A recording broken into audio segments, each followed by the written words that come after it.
Today we have generations 3, 4, and 5 Glock here. I'm going to show you some of the biggest differences and changes that they've made throughout the years. This is going all the way back to 1998. Actually, I'm going to reference some things back to generation 2 as well. So kind of look at this as a timeline of Glock and some of the notable introductions that they've done, some of the notable changes that they've done along the way. So if you're a fan of Glock and you like what I'm doing here, consider subscribing and hit your notifications. Let's go ahead and get started. Now, we have our Generation 3 right here, but a couple of notable things happened in Generation 2. Most notably, I think, is the introduction of the Glock 19, which rolled out in 1988. So Generation 2 saw the 19, and then at the end of Generation 2, that's when we got our baby Glocks, which are the 26 and the 27. This is notable because the 26 and the 27 are still carried by a lot of people still today, and to some people still considered the best carry gun out there for a variety of different reasons. So Generation 2 was pretty important. I also saw like an RTF finish in Generation 2 that I did a review on. Man, that must have been 8 years ago or something. It had fish scale style serrations, not like M&P fish scale serrations, but they were pretty wild. I'll see if I can find that video. And then it had the RTF finish. They rolled it out. Not a lot of people were into it, so they just kind of discontinued it. Now, I won't be mentioning every single model that they released in the generations, just the notable ones, that I kind of wanted to bring here. So Generation 3 was a pretty big change for Glock because in Generation 1 and 2, they didn't have any finger grooves, and yet they decided to release finger grooves on this model. Not only did they release the finger grooves, but they also released the thumb rest right there in the frame. One thing they did put into the gun that, a lot of people were a fan of, though, is the rail. Before this, there was no way to mount a light. That wasn't like a common thing that people were doing back then. They also added another pin right there where the locking block goes for added rigidity, but since then, you'll notice in the Gen 5, they've actually removed that. So just another thing that they did there. If you notice the magazine release, it's really small, kind of tucked onto the frame. Not a lot of real estate there to get to. And so that'll be a change that we talk about here as well. Now, if we look at the inside, they had a single recoil spring there, still had the polygonal rifling. Notice the shape of the plunger, a little bit different as you'll see here in a minute. And then the extractor, they actually doubled this as a loaded chamber indicator. It'll stick out a little bit to give you a visual and kind of a tactile indicator that, hey, you got a round in the chamber right there. Now, again, I'm not talking about every single difference, but I will point out some noticeable ones. Some, actually, I found out while doing this video. Generation 4 is when I started getting into them. And so one thing you will see here instantly is we still have the finger grooves, we still have our rail, we still have our additional pin with the locking block, but we have a little bit different magazine release. So when we compare that to the Generation 3, you can see you have much more real estate there, and it's reversible, so that's kind of a cool thing. Now, that did change the way they cut the magazines, but some of the magazines only had the one side cut because it wasn't reversible back then, but these inevitably are Generation 4 magazines. So anyways, it was reversible, a little bit bigger magazine release there. You'll notice if we look at the Generation 3 and the Generation 4, they still have the squared off, blocky look up here, okay? And I point that out for a reason. Another difference you'll notice right here is the dual captive recoil spring as opposed to the single. And so this is designed to absorb more energy, meaning less felt energy and muzzle rise back to you, the shooter.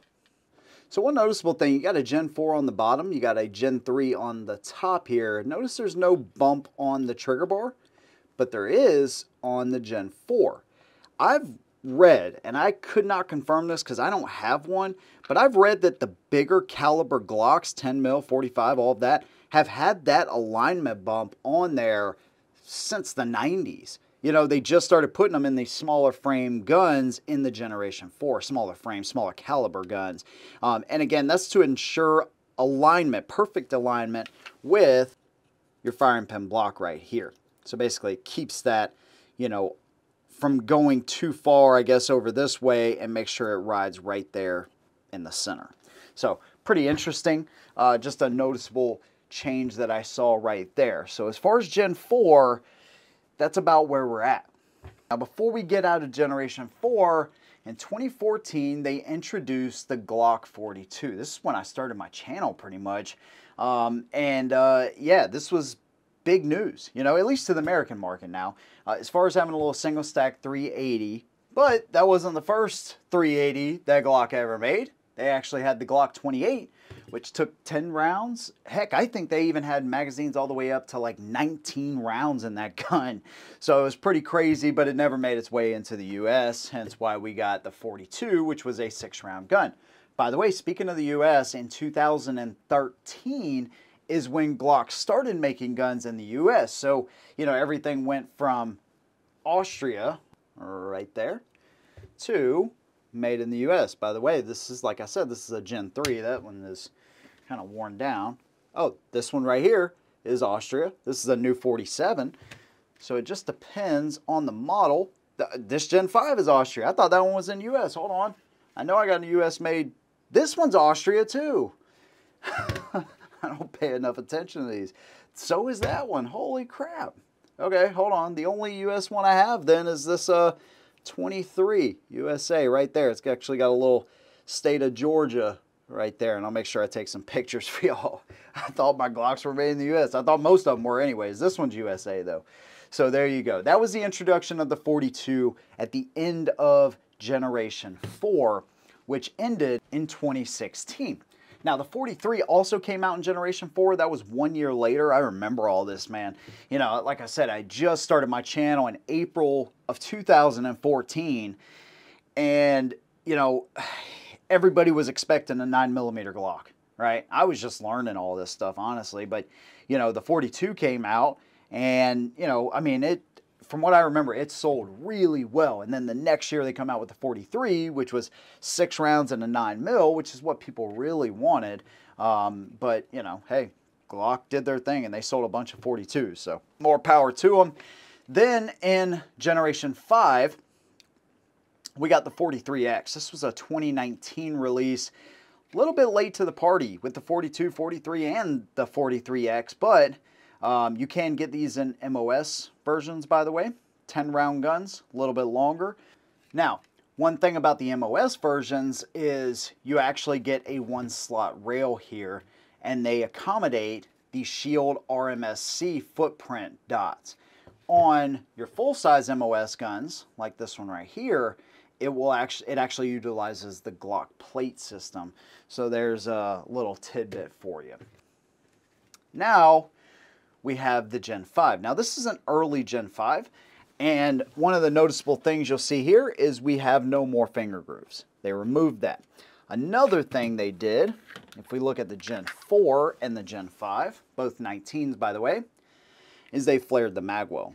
So we have a little bit easier time getting those mags in and out. Also, they actually kind of have like a little hook right there, at least on this one, that will allow you to pull that magazine out in case you have any kind of issues with it.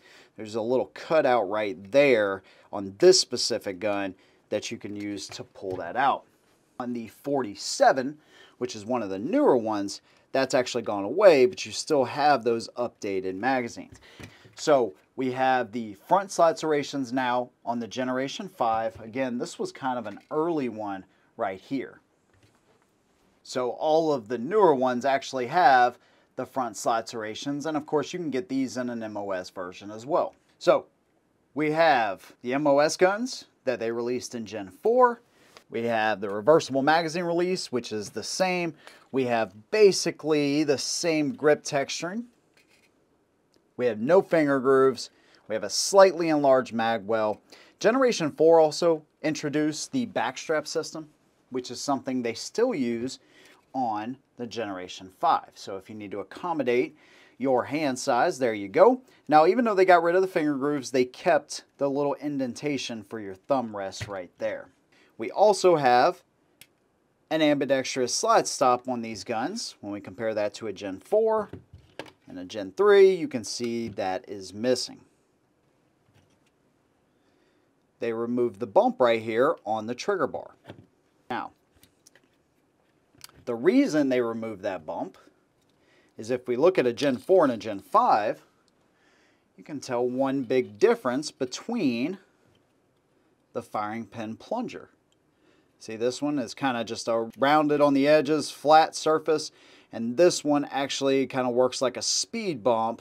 So I assume that because this one works the way it does, it also looks like they may have pushed that over just a little bit to ensure the alignment is perfect, and because of the way it's shaped, it serves for better alignment, so there's no need to have that bump on the trigger bar.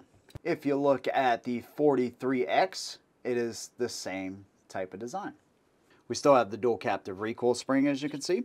Another noticeable change they made to the slide itself, if you look at the front of them, they actually beveled the Gen 5 right there, as opposed to just the blocky, squared off look in the front. We now have the Glock Marksman barrel.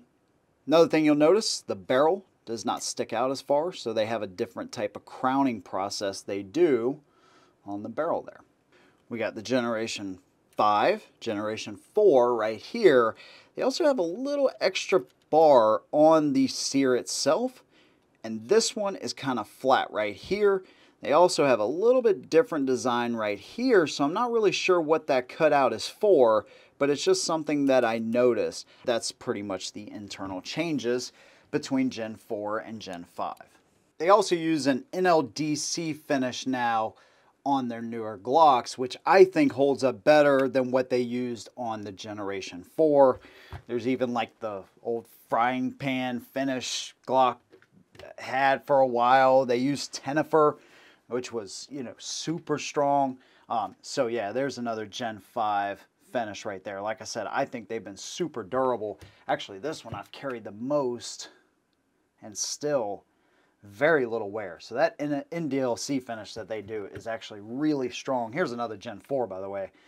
And it just showed a little bit more holster wear and stuff. Not really a huge deal though. This one has been carried quite a bit. This is that Gen 3, and you can see quite a bit of holster wear, but the kind of holster he's using, I'm not a huge fan of right there. And so, yeah. Anyways, and when I say he, this is not my gun. I borrowed it for this video specifically. So a lot of changes over the years. You know, I mean, I am one of the people that say Glock should really start doing some different stuff. You know, different triggers, sights, you know, different grip angle even. You know, I'd be stoked to see them try different things, you know.